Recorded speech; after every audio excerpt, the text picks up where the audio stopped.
The answer that Eagles Nation was desperately waiting for has finally arrived.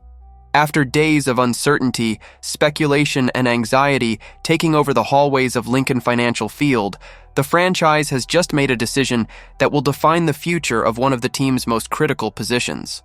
We're talking about a move that could determine whether the Eagles' offensive line will continue being a dominant force or if it will collapse completely. The choice has been made, the contract has been signed, and now the question remains: was this the right decision?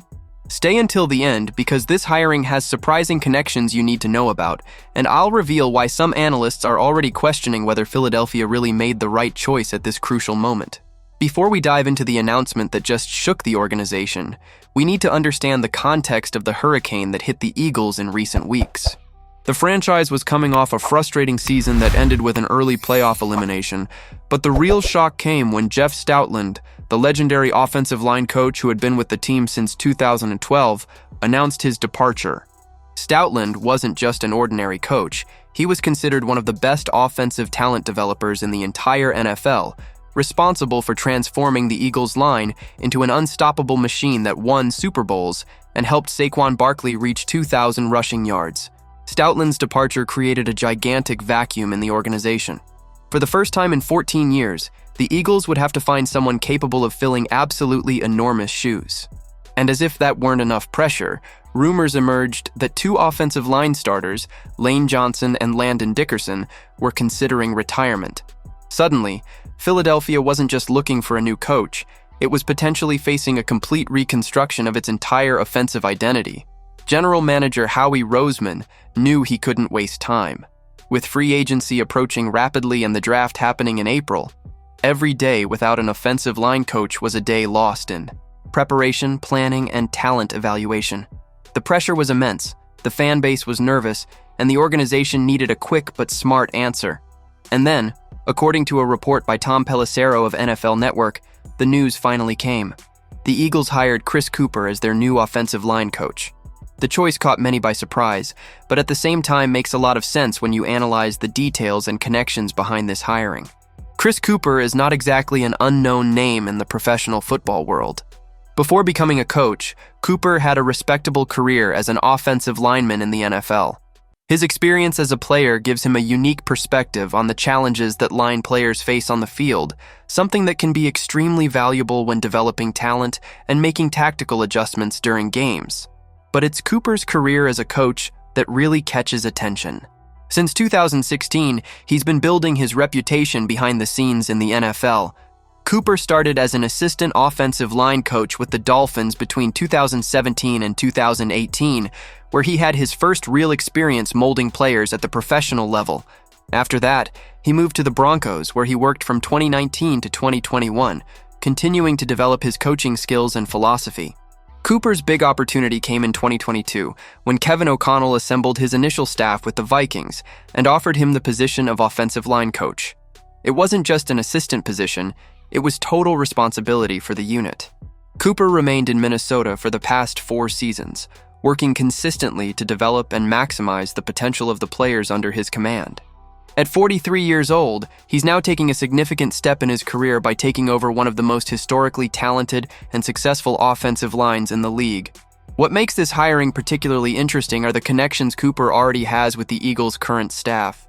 Sean Mannion was recently hired as Philadelphia's new offensive coordinator, replacing Kevin Patullo in the process.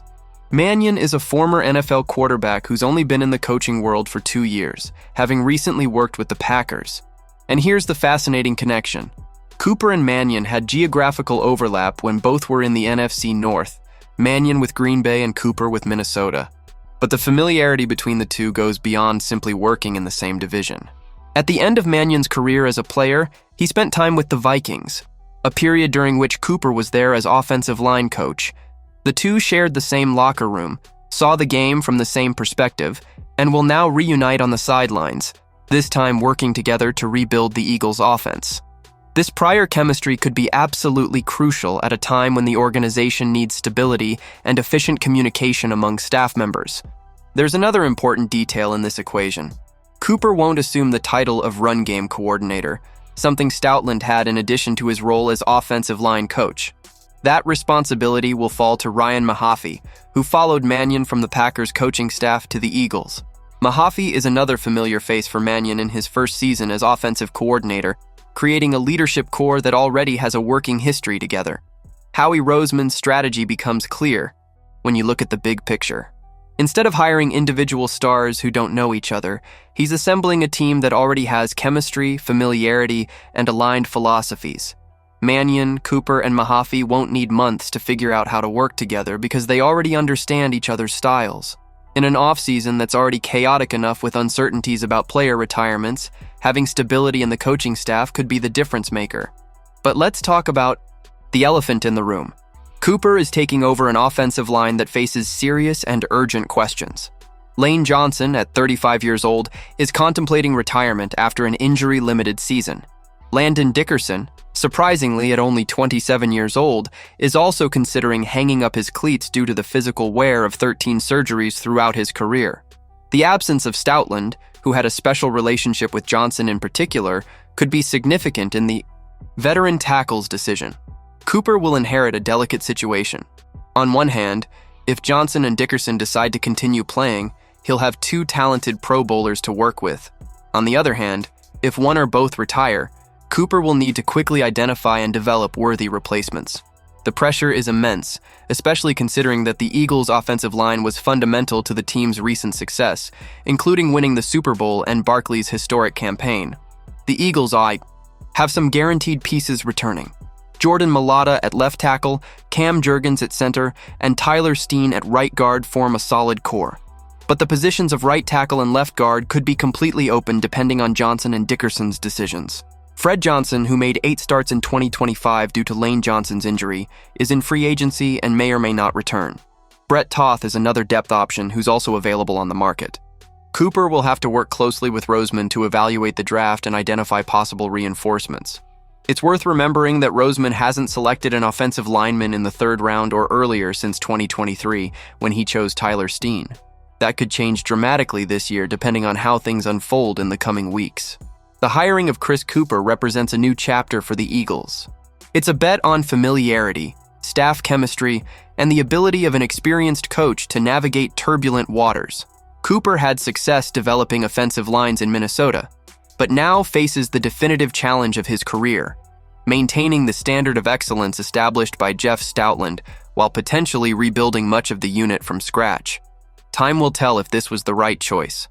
Roseman clearly bet on the synergy between Cooper, Mannion, and Mahaffey as the foundation for future success. Eagles Nation now watches anxiously to see if this new offensive leadership can keep the franchise competitive while navigating one of the most uncertain off-seasons of the recent era. Now I want your honest opinion. Do you think the Eagles should have gone after a bigger and more established name to replace a legend like Jeff Stoutland? Or was the strategy of hiring Chris Cooper because of his chemistry with Sean Mannion the smartest decision considering all the uncertainties the team faces? Leave it in the comments because this is a discussion that will define expectations for the 2026 season. And if you want to continue being the first to know about all the moves, hirings, and decisions of the Philadelphia Eagles in this absolutely crucial offseason, leave your like on this video and subscribe to the channel by activating notifications. With so many pieces still in the air, including possible retirements and draft decisions, you can't miss any update.